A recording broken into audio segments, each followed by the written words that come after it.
Hey, what's up, people? Piz out here, and today I want to talk to you guys about Arrow Video's upcoming limited edition Blu-ray release for Richard Kelly's Donnie Darko. Now, the fine folks over at Arrow, they sent me a review copy of this release to review for you guys. So I can't tell you anything about the limited edition packaging for this edition or any of the accoutrements that may come with it. It is a 4-disc release. It's limited to only, I think, 5,000 units. 2 of the discs are Blu-rays, 2 of the discs are DVDs. It's a dual format release. It is Region B locked, however. So you will need a Region B or a region-free Blu-ray player to play this release. Not sure if Arrow has plans on releasing a Region A version. If they do, I'll definitely let you guys know. Make sure you're following me on social media for that announcement. I'm going to talk mostly about the extras on this release and the picture and sound quality. I'll only talk briefly about the film itself because to do a proper review of Donnie Darko and a proper review of this release, it's going to be a 45 minute video. But I love Donnie Darko. I vividly remember seeing it way back when it first came out on DVD, and I had no idea what even the movie was about. I know that it was getting some buzz in the horror movie community. I remember seeing the poster with Frank the Bunny on it, this demonic, devil-looking bunny, and thinking, well, it must be a horror movie. I rented it, I went into it blind, and by the end I was absolutely blown away. I love the characters, I love the performances, I love the look of the movie, I love the sound of the movie. What an amazing soundtrack for this film. I love that the movie is left to the viewer's interpretation, and that is so rare.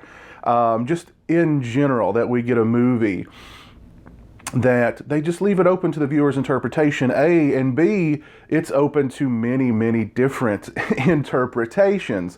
I just found it to be such a moving, existential, cathartic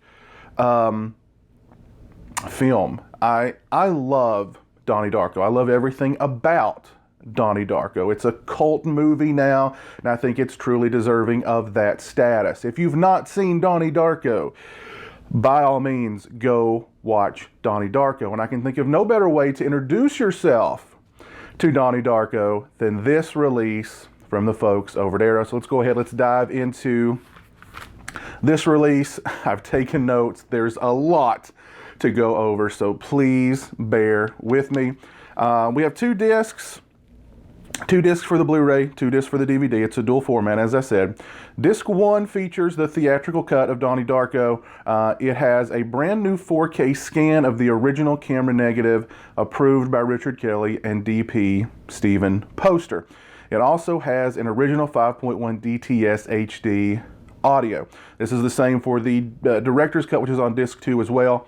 Both look phenomenal. The movie looks great. The 4K scan was excellent. It looks great. The 5.1 DTS HD audio sounds great. Again, this is a movie. I love the music. Even the music that's composed for the movie is just absolutely perfect. So it looks fantastic. It sounds fantastic. The picture quality, the sound quality are both superb on this release. On disc 1 with the director's cut, we have a 1 hour and 24 minute documentary entitled Deus Ex Machina, The Philosophy of Donnie Darko. It's a brand new documentary by Ballyhoo Motion Pictures on the making of Donnie Darko.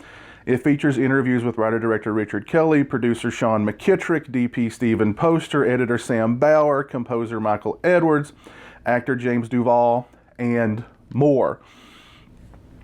This thing is absolutely loaded with information. Feature-length documentary all about the making of Donnie Darko. Anything and everything you could possibly want to know about the making of this film is here. I'll go over some bullet points. Richard Kelly discusses the creation of Donnie Darko and how the panic of being out of film school and broke and feeling like he had no future inspired him to write the film, and how New Line was interested in the property initially, but felt it was a great script for an unmakeable film. And they had some doubts about Richard Kelly being a first-time filmmaker as well, and he insisted that he direct the movie. Then Jason Schwartzman, got involved, and then it got into the hands of Drew Barrymore and her company, Flower Films, and then it really got off the ground. They discussed casting the film and how Jason Schwartzman had to back out. Then enter Jake Gyllenhaal, and how lucky Kelly felt that such a great cast of seasoned actors would want to work with him, just a first-time filmmaker that nobody had ever heard of before.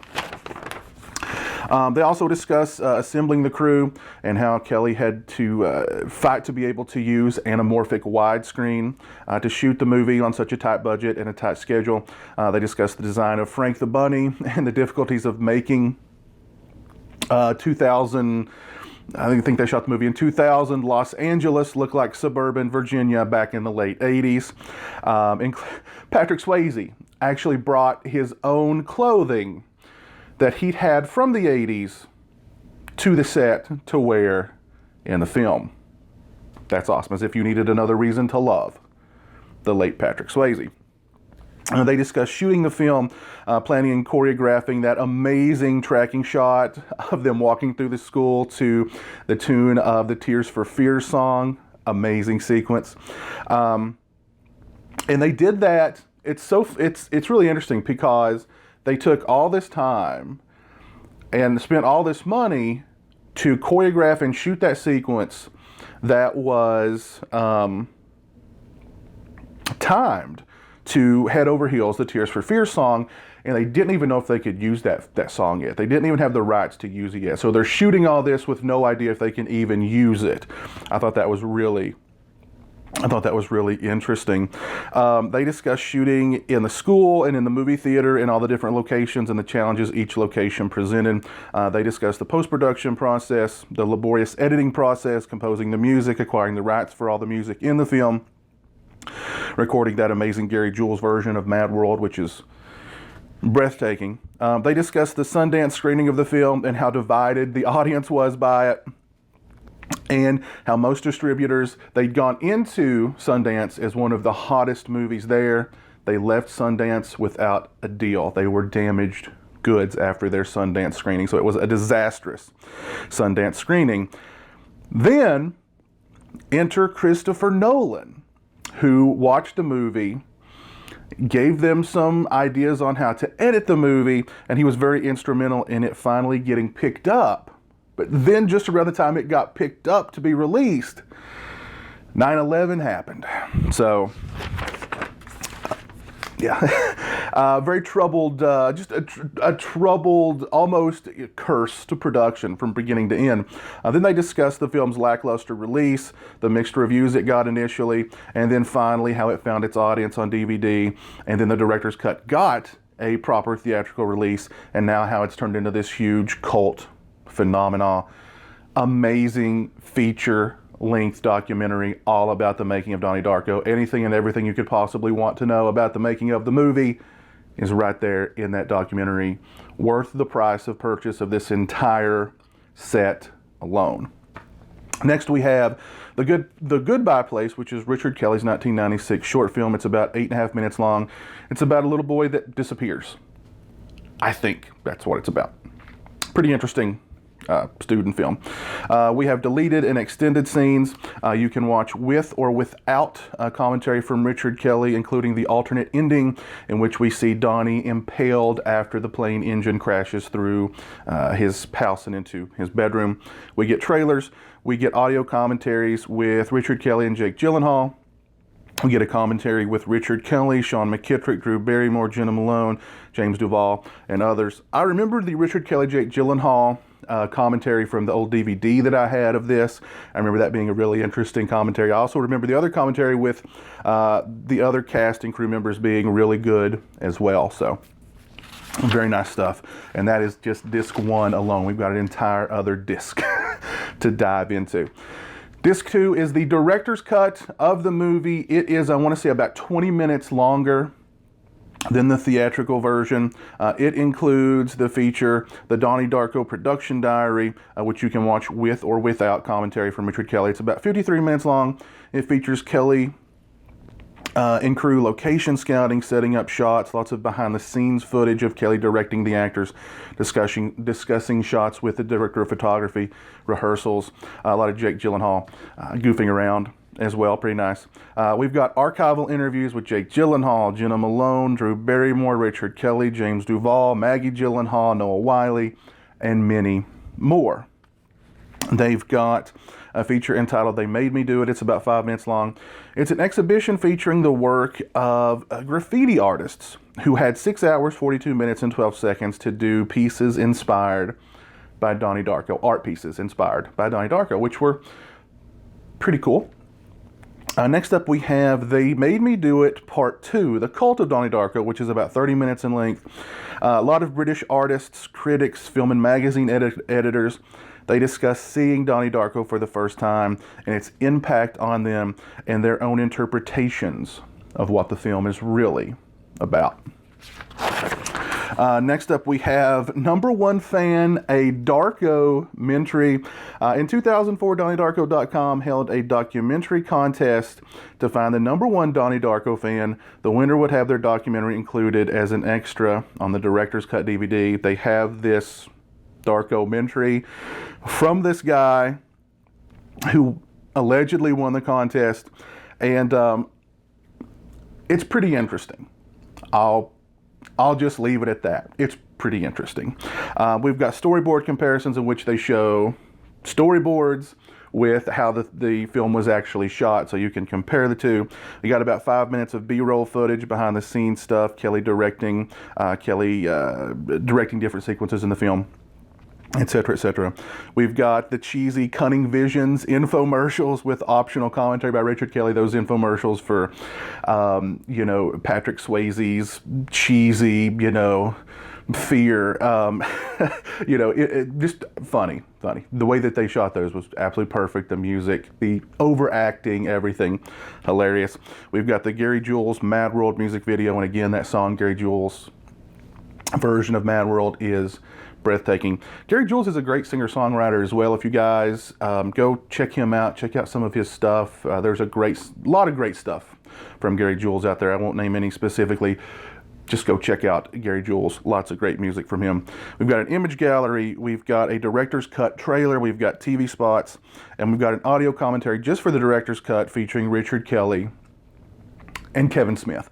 Watched about half the movie with this commentary. Pretty fun commentary. I have to say they keep it pretty lighthearted, or I should say Kevin Smith at least keeps it pretty lighthearted. So interesting commentary there. If you're not a Kevin Smith fan, you may want to just avoid that commentary, but nevertheless. And that is it.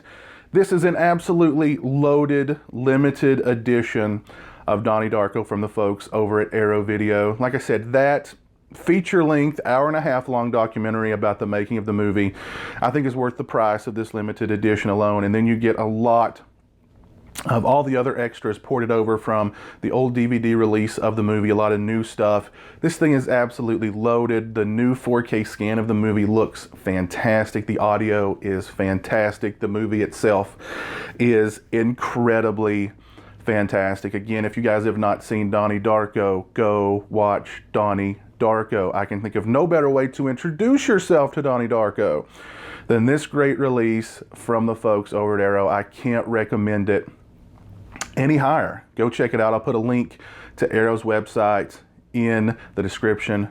Go check them out. If you've seen Donnie Darko, please let me know what you think about it in the comment section below. Tell me what do you think Donnie Darko is really about? Let me know down in the comments section below. If you liked the video, please leave it a thumbs up. If you're not following me on social media, those links are in the description. They're also right around here. As always, thanks so much for watching. I really appreciate it. Take care, and until next time, peace.